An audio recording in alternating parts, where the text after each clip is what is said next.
All right, Kazi, you have some pictures here at Arrivals that you're going to show us. But before you do that, tell us about your own exhibition which you held there recently in Stockholm, exhibiting your fine art photography. How did that go for you, my friend?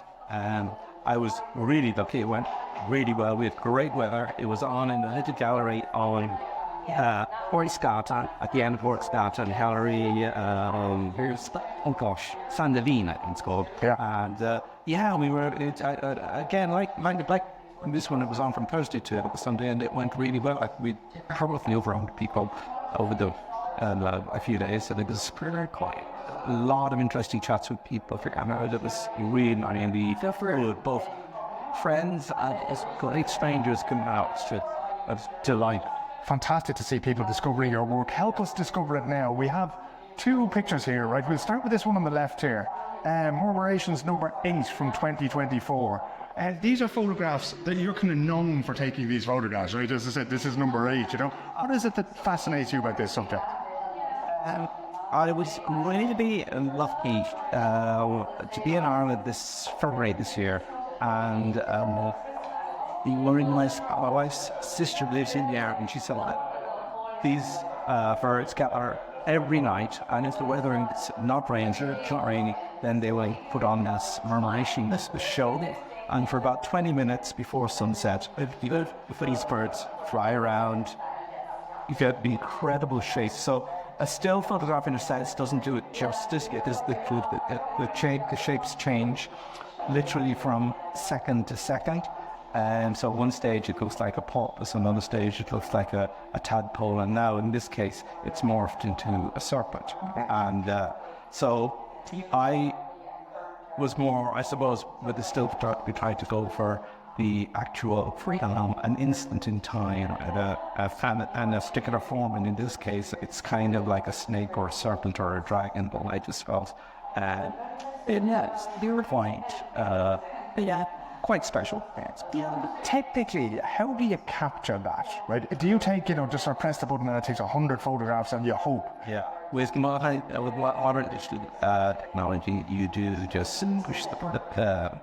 You are able to just, take 10 frames a second or whatever it is. However, the difficulty, the challenge is then afterwards, because it's so dark, the sun has gone down, and it's just here in the blue hours, and it's so contrasting very, very does, and you have a lot of work post-processing to kind of try and make it more interesting than just a dull there, which it would be kind of looking like unless you did something to try and bring them to contrast. Yeah. The second photograph here is something completely different. We have, let me see what it's called. It is called Ursula, Bar is the name of this one here. And it's basically dancers or it looks like dancers to me. Where was this one taken and how did you take it? So this is taken here in Stockholm. It's of Ursula, who is also exhibiting here. Yeah. And she, we were in the studio and she was doing some Irish dancing. And so I was trying to capture the mood, the movement, the grace, and you spontaneity of dance. And it's here. What I've done is we're taking 4 different shots out of the one frame to try and. She's dancing a reel for my understanding in 4 beats of the bar. So that's why I kind of tried to hint at that these are 4 steps within a bar, and that's the rationale to the title. Fantastic. Yeah. Do you take a lot of photographs every week? Is your camera with you everywhere you go, or do you just take specific things that you want to capture?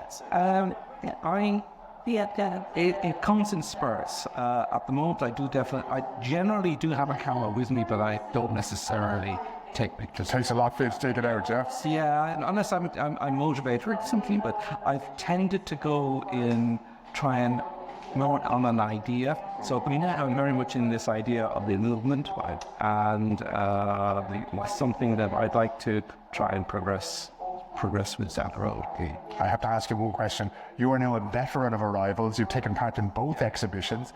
What does it mean to you to be able to display your work here alongside other Swedish-Irish artists?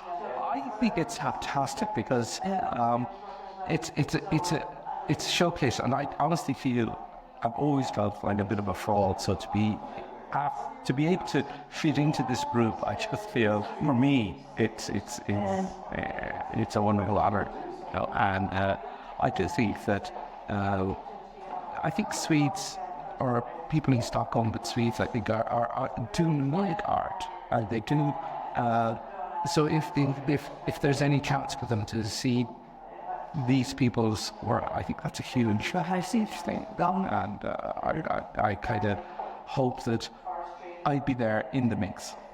Well, to me, you very much belong in this community, and thank you so much for talking to me. Thanks, Philip.